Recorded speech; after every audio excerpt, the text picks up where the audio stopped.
नमस्कार, मैं हूं प्रणव प्रधी और आप देख रहे हैं फिनोमनी। फिनोमनी में हम बात करते हैं फिनटेक की दुनिया की और इस दुनिया में हो रही तमाम हलचल की, और साथ ही आपको दिखाते हैं एक खास रिपोर्ट जिसमें एक खबर की पूरी पड़ताल की जाती है और आपको उस खबर के मायने समझाने की कोशिश की जाती है। तो चलिए शो करते हैं शुरू और सबसे पहले जानते हैं कि आज के शो में आपके लिए क्या खास है। सबसे पहले हम बात करेंगे फोन पे की और जानेंगे फिनटेक कंपनी की नई सर्विस के बारे में। इसके बाद हम रुक करेंगे अपनी स्पेशल रिपोर्ट का और इसमें जानेंगे कि कैसे डेबिट कार्ड का इस्तेमाल लगातार घटता जा रहा है और क्या ये अपने एंड गेम के करीब पहुंच गया है। और आखिर में हम चलेंगे फिनो लैब में, जहां हम इस बार बात करेंगे LPSS की, जानेंगे कि क्या है ये सिस्टम और RBI इसे क्यों डेवलप कर रहा है। लेकिन सबसे पहले बात खास खबरों की, तो चलिए शुरुआत करते हैं शो की हेडलाइंस के साथ। फोन पे ने अपनी अकाउंट एग्रीगेटर सेवाएं शुरू करने की घोषणा की है। फोन पे टेक्नोलॉजी सर्विसेज प्राइवेट लिमिटेड यानी PTSPL के जरिए ये सेवा शुरू की जाएगी। PTSPL फोन पे की पूर्ण स्वामित्व वाली सब्सिडियरी है। PTSPL ने इसके लिए येस बैंक और फेडरल बैंक जैसे कई FIPs के साथ समझौता किया है। FIPs का मतलब फाइनेंशियल इंफॉर्मेशन प्रोवाइडर्स यानी वित्तीय सूचना प्रदाताओं से है। इस सेवा के साथ यूजर्स को भी अपना खुद का फाइनेंशियल डेटा एक्सेस करने और कंट्रोल करने की सुविधा मिलेगी। चालू तिमाही के पहले 2 महीने में पेटीएम के जरिए लेन देन करने वाले एवरेज मंथली यूजर्स यानी AMU बढ़ गए हैं। एवरेज मंथली यूजर्स सालाना आधार पे 24% बढ़कर 9.2 करोड़ पे पहुंच गए हैं। लोन कारोबार में भी शानदार वृद्धि दर्ज की गई है। पेटीएम के साउंड बॉक्स, POS मशीन जैसे डिवाइसेस के सब्सक्राइबर भी बढ़े हैं। कंपनी ने यह खुलासा एक्सचेंज फाइलिंग में ऑपरेटिंग परफॉर्मेंस अपडेट के तौर पे किया है। लेंट्रा ने एक्सटेंडेड सीरीज B फंडिंग में $2.7 करोड़ जुटा लिए हैं। लेंट्रा एक सॉफ्टवेयर एज अ सर्विस यानी SaaS प्रोवाइडर है। MUFG बैंक और धराना कैपिटल ने इस फंडिंग राउंड का नेतृत्व किया। फिनटेक कंपनी ने इससे पहले नवंबर 2022 में $6 करोड़ का फंड जुटाया था। कंपनी ने 60 वित्तीय संस्थाओं को अपनी सेवाएं देती है। 2019 में पुणे में इस कंपनी की स्थापना की गई थी। भारत पे ने कोहिनूर बिस्वास को अपने कंज्यूमर लेंडिंग बिजनेस पोस्ट पे का हेड नियुक्त किया है। विश्वास पोस्ट पे के कारोबार के लिए जिम्मेदार होंगे। वो इससे पहले ICICI बैंक में क्रेडिट कार्ड पोर्टफोलियो का नेतृत्व कर रहे थे। भारत पे ने 2021 में पोस्ट पे की शुरुआत की थी। पोस्ट पे भारत पे का BNPL यानी बाय नाउ पे लेटर प्लेटफॉर्म है। JP मॉर्गन ने ब्लॉकचेन टेक्नोलॉजी की पोटेंशियल को टेस्ट करने के लिए 6 भारतीय बैंकों से हाथ मिलाया है। ये एक पायलट प्रोजेक्ट है और इस प्रोजेक्ट का मकसद भारतीय वित्तीय संस्थाओं को 24/7 सेटलमेंट सर्विसेज उपलब्ध कराना होगा। इन भारतीय बैंकों में HDFC, ICICI bank, axis bank, yes bank और इंडसइंड बैंक शामिल हैं।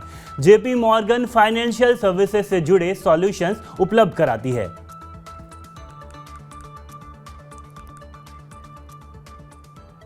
तो हेडलाइंस के बाद अब बढ़ते हैं अपनी खास रिपोर्ट की तरफ। इस रिपोर्ट में हम बात करेंगे डेबिट कार्ड के घटते इस्तेमाल की। एक तरफ जहां देश में UPI का इस्तेमाल लगातार बढ़ता जा रहा है, वहीं दूसरी तरफ डेबिट कार्ड की पॉपुलैरिटी लगातार घट रही है। जानेंगे कि क्या है इसकी वजह और दूसरे तमाम पहलुओं पर भी चर्चा करेंगे अपनी इस खास रिपोर्ट में।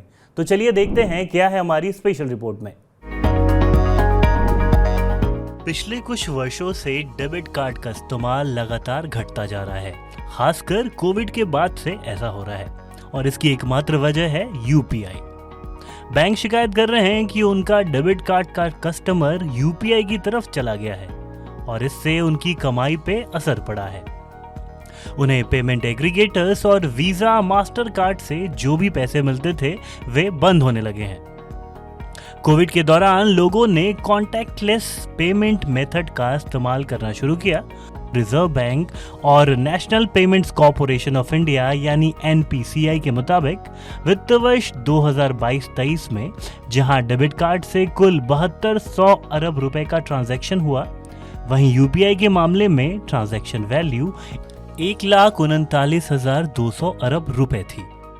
इससे साफ पता चलता है कि यूपीआई पेमेंट का सबसे पसंदीदा माध्यम बन गया है और लोगों ने डेबिट कार्ड का इस्तेमाल कम कर दिया है। इसे आप एक आसान से आंकड़े से समझ सकते हैं। बीते वित्त वर्ष में डेबिट कार्ड के जरिए खर्च किए गए हर 100 रुपए की तुलना में लोगों ने यूपीआई से 1,900 रुपए से ज्यादा खर्च किया।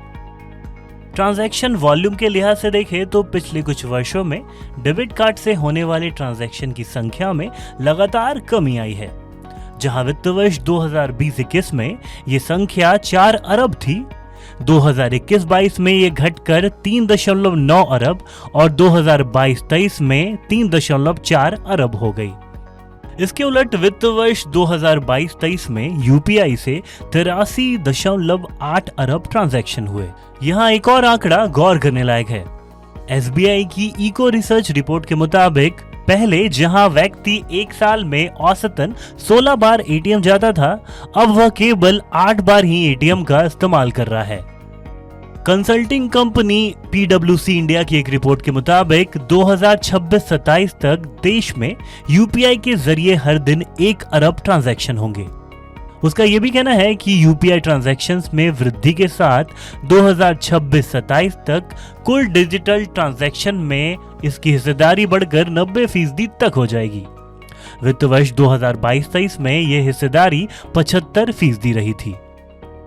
यूपीआई में बहुत छोटे पेमेंट भी हो रहे हैं, साथ ही 50,000 रुपए और 1 लाख रुपए जैसे बड़े पेमेंट्स भी किए जा रहे हैं।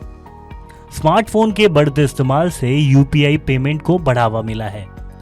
डेबिट कार्ड के उलट शॉपिंग के लिए वॉलेट पर्स लेकर जाने की झंझट नहीं होती। छोटे छोटे दुकानों पे क्यूआर कोड लगा है, जिससे कुछ सेकंड में ही ट्रांजैक्शन पूरा हो जाता है। कस्टमर्स को यूपीआई के इस्तेमाल के लिए कोई फीस नहीं चुकानी होती। इसके उलट डेबिट कार्ड के लिए उन्हें बैंकों को एक सालाना फीस देनी होती है। देश में अब पीओएस यानी पॉइंट ऑफ सेल टर्मिनल की तुलना में क्यूआर ज्यादा है। वहीं मर्चेंट के हिसाब से देखें तो क्यूआर लगाना आसान है, सुविधाजनक है और सस्ता भी है। इंस्टेंट पेमेंट, आसान payment collection, quick settlement, low cost और हाई सिक्योरिटी जैसे कारणों से मर्चेंट यूपीआई को तरजीह दे रहे हैं। तो इन तमाम वजहों से यूपीआई का इस्तेमाल बढ़ रहा है और डेबिट कार्ड की चमक फीकी पड़ती जा रही है। और भविष्य को लेकर जो कुछ कहा जा रहा है, उससे भी लगता है कि डेबिट कार्ड अब अपने एंड गेम के करीब है। अब रिपोर्ट से आगे बढ़ते हैं और रुक करते हैं शो के आखिरी हिस्से का। आखिरी हिस्से में हम हमेशा दिखाते हैं आपको फिनोलैब, तो चलिए देखते हैं फिनोलैब में इस बार आपके लिए क्या है। जैसे अभी हमने यूपीआई की बढ़ती पॉपुलैरिटी की बात करी, 2016 में इसकी शुरुआत हुई थी और देखिए आज इसने हमारी जिंदगी कितनी आसान कर दी है। यूपीआई और डिजिटल पेमेंट्स की इसी बढ़ती पॉपुलैरिटी को देखते हुए आरबीआई अब एक और नई पहल करने जा रहा है। अब क्या है ये नई पहल, चलिए फिनोलैब में आपको यही समझाते हैं। दरअसल आरबीआई एक नए पेमेंट सिस्टम पर काम कर रहा है, लेकिन देश में पहले से ही जब आरटीजीएस, एनईएफटी और यूपीआई जैसे पेमेंट सिस्टम है, तो भाई ऐसे में सवाल उठता है कि एक और डिजिटल पेमेंट सिस्टम की क्या जरूरत आन पड़ी। तो भाई बात यह है कि देश में कोई इमरजेंसी या नेचुरल क्लैमिटी आ जाए तो भाई ये सिस्टम काम ही नहीं करते। इसीलिए आरबीआई ये नया डिजिटल सिस्टम डेवलप कर रहा है जो वॉर और नेचुरल क्लैमिटी जैसी इमरजेंसी में काम करेगा। इस सिस्टम का नाम है एलपीएसएस यानी लाइट वेट पेमेंट्स और सेटलमेंट सिस्टम। अब जैसा नाम से लग रहा होगा, एलपीएसएस एक पोर्टेबल पेमेंट सोल्यूशन है जिसमें कम से कम हार्डवेयर और सॉफ्टवेयर का इस्तेमाल होगा। साथ ही इसे चलाने के लिए कम से कम एम्प्लॉयज की जरूरत होगी। आसान शब्दों में कहें तो ये एक मोबाइल सिस्टम है जिसे किसी भी तरह के बदलते हालात के हिसाब से एडजस्ट किया जा सकता है। इसे जरूरत के आधार पर एक्टिवेट किया जाएगा। इससे इमरजेंसी यानी आपातकालीन स्थितियों के दौरान भी आसानी से डिजिटल पेमेंट किया जा सकेगा। आरबीआई ने हालांकि अभी ये जानकारी नहीं दी है कि ये सिस्टम कब लॉन्च किया जाएगा। अब जाते जाते एक आखिरी जरूरी बात, खर्च और बचत से जुड़ी हर छोटी बड़ी खबर जानने और उनका असर आप पे समझने के लिए आप देख सकते हैं हमारा वीकली शो खर्च बहादुर। ये शो देखने के लिए आपको डाउनलोड करना होगा मनी9 ऐप, तो देरी ना करें, तुरंत डाउनलोड करें हमारे ऐप। तो चलिए फिनोमनी में आज के लिए बस इतना ही। हमारे साथ बने रहने के लिए आपका बहुत बहुत धन्यवाद। अगले एपिसोड में आपसे फिर मिलेंगे, तब तक आप देखते रहिए मनी 9। नमस्कार।